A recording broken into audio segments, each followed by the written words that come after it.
আজকে বাড়িতে পিকনিকের আয়োজন করা হয়েছে, তো তারই প্রস্তুতি চলছে, কোটা বাছা। আর এদিকে আরেকজন পেঁয়াজ কাটতে কাটতে তার অবস্থা খুবই খারাপ। পিকনিকের খাবারে থাকবে হলো ডিম ভুনা আর হলো সবজি খিচুড়ি। তো এখানে হলো 25টা ডিম একসাথে সেদ্ধ বসানো হয়েছে। আর এদিকে বাচ্চারা হলো ব্যাডমিন্টন খেলছে। আর পিকনিক উপলক্ষ হলো বাচ্চারা যে ব্যাডমিন্টন খেলছে সবাইকে আজকে খাওয়ানো হবে, সাথে আমাদের বাড়ির সবাই মিলে। আর রাঁধুনি হিসেবে থাকছে আমার বড় বোন মানে দিদি, সে রান্না বান্না করবে। আর আমরা সবাই একটু কাজ বাজ করে দিলাম, কেউ ডিম ছিলে দিচ্ছি, কেউ পেঁয়াজ কুচি করে দিচ্ছে। আর আমি ডিম সিলাতে গেছি ভেবেছি যে এটা অনেক সহজ কাজ হবে, কিন্তু ডিম সিলতে গিয়ে দেখলাম যে এটা অনেক বড় কঠিন কাজ। কারণ হলো ডিমের খোসার সাথে ডিমগুলা খুলে যাচ্ছিল, কয়েকটা খুব একটা বেশি ভালো ছিল না। আমাদের বাড়ির উঠানে ব্যাডমিন্টন খেলার আয়োজন করা হয়েছে। বাড়িতে আসার পরে যে দুইটা লাইট তারপরে নেট নিয়ে আসা হয়েছিল সেটা লাগিয়ে দেওয়া হয়েছে। প্রতিদিনই বাচ্চারা অনেক অনেক বেশি ব্যাডমিন্টন খেলছে। ওই যে বারান্দায় গেছে, ওটা আমার দিদির ছেলে আর আমার ছেলেরা জিতেছে, ম্যাচ খেলেছে, তো অনেক বেশি খুশি।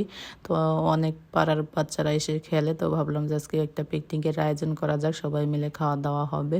তো এদিকে হলো সবজি টবজি ভেজে নিল, আলু আর হলো ফুলকপি, তারপরে যে ডিম ভুনা চলছে। তো শেষ হয়ে গেল রান্না। এখন হলো বড় একটা পাতিলে করা হবে খিচুড়ি। প্রথমে মশলাগুলা ভেজে তারপরে ডালটা দিয়ে দিল, মুগের ডাল দিয়ে খিচুড়ি হচ্ছে। আর অনেক বড় পাতিলে কিন্তু রান্না করা হচ্ছে, প্রায় শেষের দিকে।